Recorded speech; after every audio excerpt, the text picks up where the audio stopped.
Cada diputado tenía 3 segundos para dar su voto, pero en esos momentos también ante todo el país que estaba mirándolos, usaban esos segundos de publicidad para justificar su voto, invocando la mayoría de veces a Dios, tanto así que uno les dijo, nunca he escuchado invocar cometer tanto el pecado de invocar el nombre de Dios en vano, ¿no? Uno de los que estaba en contra del impeachment.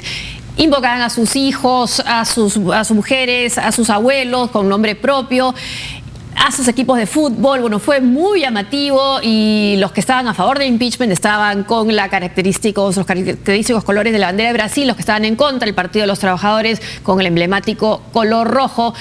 Fue una victoria con un número mayor de los votos que se anticipaba, incluso en los periódicos brasileños que muchas veces critican y son acusados de ser muy críticos de Dilma Rousseff, ¿no? Incluso el PMDB, que ya había roto, su aliado, que ya había roto con Dilma Rousseff, esperaba tener más votos a favor y solo 8 de una bancada de 67 votaron por Dilma Rousseff. Ya le habían garantizado a ella por lo menos 20 y obtuvieron solo 8. Por eso es que Dilma ha dicho que está muy decepcionada no solo por la votación, sino por determinados personajes, ministros, exministros que han estado en su gabinete y que votaron a favor de que comience este juicio político. No es el primero en Brasil, el primer presidente elegido directamente después antes del regreso a la democracia fue el Collor de Mello, ¿no? Cuando regresó a la democracia de Brasil fue también destituido. Ahora, ¿cómo ves tú qué significa para el gobierno de Dilma Rousseff y cómo queda su poder ante esta primera votación? Bueno, una primera cuestión en la que Rousseff tiene toda la razón, en mi opinión, es que la razón por la cual se le pretende destituir no fue invocada virtualmente nunca en la discusión en el Congreso. Como tú decías, era mi abuelito, para que los niños no aprendan educación sexual en el colegio. Sí, que no pueda cambiarse de sexo. Claro, de cualquier cosa menos el tema de fondo. Y claro, todos son conscientes de que la acusación es muy frágil. Contra Collor de Mello había acusación por corrupción, por haber recibido sobornos. Aquí Dilma Rousseff dijo que la práctica por la que se le imputa es una práctica que era usual en gobiernos anteriores. Yo no sé si eso sea cierto, pero debe ser cierto porque nadie lo negó. Entonces, era básicamente tomar prestado dinero en un banco público para cubrir cuentas fiscales sin autorización del Congreso. Pero se le acusa que eso tenía fines políticos. Bueno, pero eso es siempre discutible, ¿no? O sea, ¿cómo juzgo la intención política? Simplemente se la atribuyo, pero el tema es si lo que hizo era ilegal. Eso no está del todo claro y de hecho no fue invocado casi nunca. En todo caso, yo sí creo que, salvo que el Tribunal Supremo Federal acoja un pedido suyo para impedir que este proceso siga avanzando, salvo en ese único escenario, me es difícil ver cómo puede evitar ya su destitución. Sí, da por perdido el Senado, por lo menos en la primera votación, que es por mayoría simple, ¿no? Pero además, si pierde la primera votación, que es por mayoría simple, ya es inmediatamente separada del cargo, y sin estar en el cargo su capacidad de influir en el resto de senadores para la segunda y definitiva votación en la que se requiere 2/3, ya es bastante menor. Y como hemos visto en la Cámara de Diputados, y por eso ella usó el calificativo de traidores, refiriéndose a algunos diputados, pero también al vicepresidente Temer, gente que la víspera le juró lealtad, horas después culpaba a las redes sociales. O sea, no se desquiten conmigo, la culpa es de Zuckerberg por haber inventado Facebook, aparentemente, ¿no? Él no emite un voto de conciencia,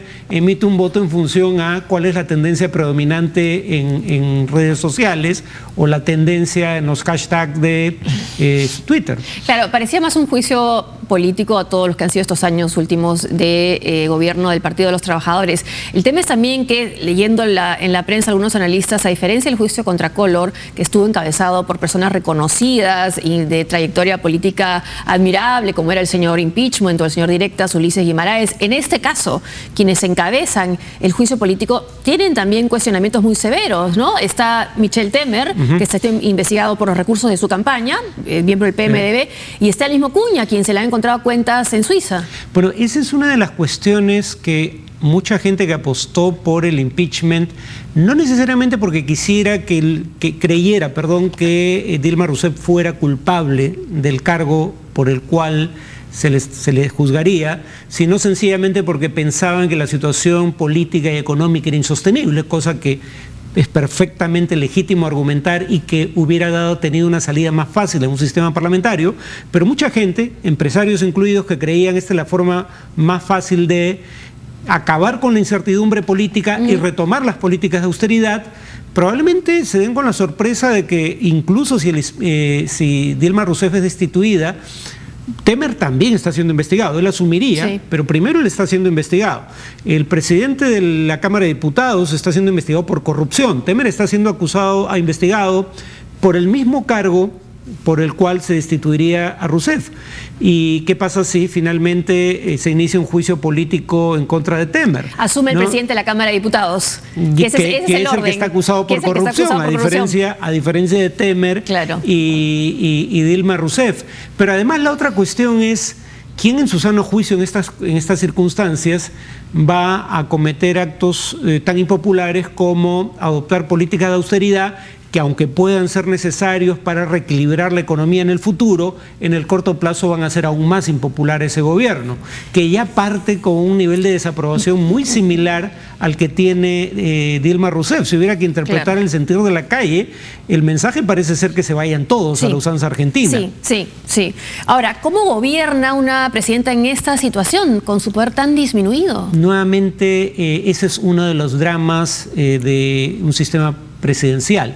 Cuando el gobierno es, a juicio de una gran mayoría de la población y de congresistas, malo, inepto, no se le puede sacar simplemente por ser un mal gobierno, por ser un gobierno inepto. Se le saca por crímenes debidamente tipificados en la Constitución. Entonces, cuando no existen esos crímenes, se interpretan lo que podrían, en mi opinión, ser hasta faltas administrativas, como razón suficiente. En un sistema parlamentario, al cambiar la mayoría del Congreso, inmediatamente se destituye al jefe de gobierno y se nombra otro. Y había una iniciativa, o incluso referéndum en Brasil para ver si se elegía el sistema parlamentario o seguía vigente el presidencial, y bueno, se votó a favor del presidencial con la situación que estamos viendo. Pero este es el problema que genera en esta situación de crisis un sistema presidencial. Casi siempre la salida del presidente termina siendo traumática y de dudosa legalidad, como en el caso de Lugo en Paraguay, que puso a Paraguay por un tiempo fuera de organismos como UNASUR y Mercosur,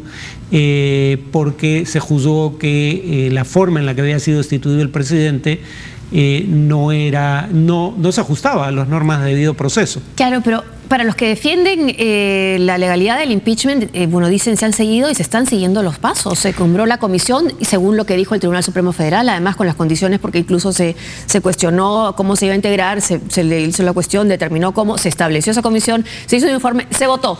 Ese informe pasó a la Cámara y han podido votar todos. Ahora, pero la cuestión de fondo sigue siendo si la razón esgrimida es una razón válida para el juicio político. En todo caso, como digo, Rousseff, que como presidente ha sido incompetente, eso es otra historia, pero repito, no se le está juzgando por eso. Tampoco ha sido corrupta, aunque ha permeado la corrupción a su alrededor, pero tampoco se le está juzgando por eso. El tema es si la razón por la que se le está juzgando es una razón constitucionalmente válida. Eso es en lo que discrepan los juristas, ¿no?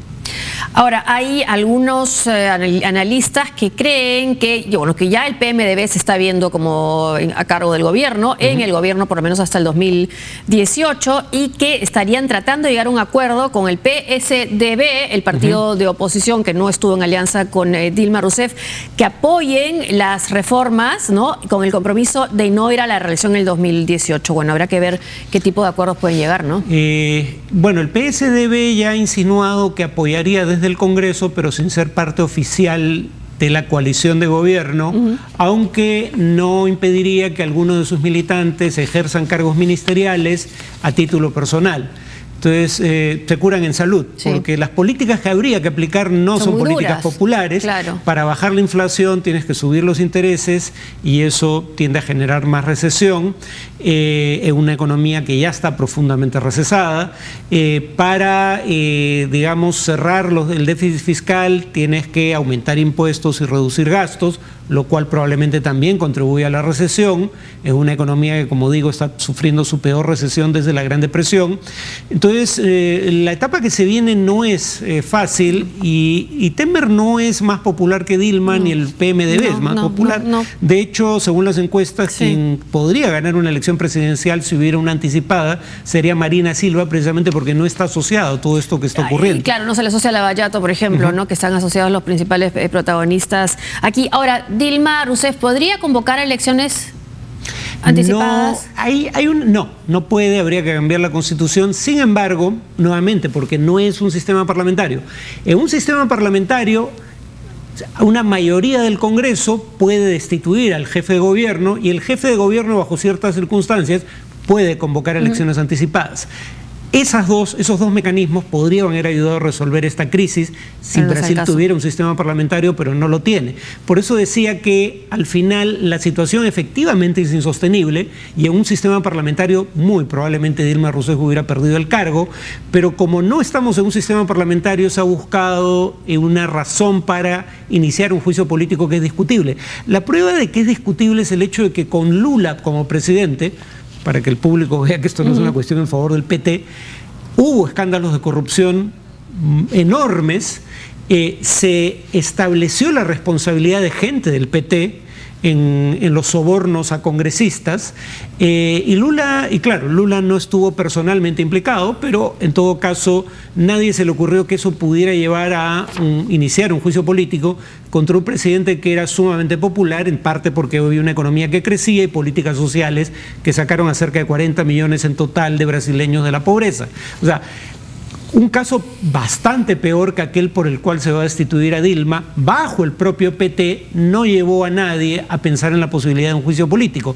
Lo que hace que Dilma esté a punto de caer no es tanto este tema particular, sino el conjunto de la situación. El mayor escándalo de corrupción de la historia de Brasil, o por lo menos desde que se regresó a la democracia, la peor recesión desde la Gran Depresión, y bueno, su extrema impopularidad, ¿no? Condiciones todas que van a seguir con quien sea su sucesor si es que prospera el impeachment. ¿Puede renunciar? Leí que Collor renunció, pero lo hizo ya horas antes ya sabía cuál iba a ser la votación, igual cayó el castigo que incluye 8 años de inhabilitación para cargos públicos. Claro.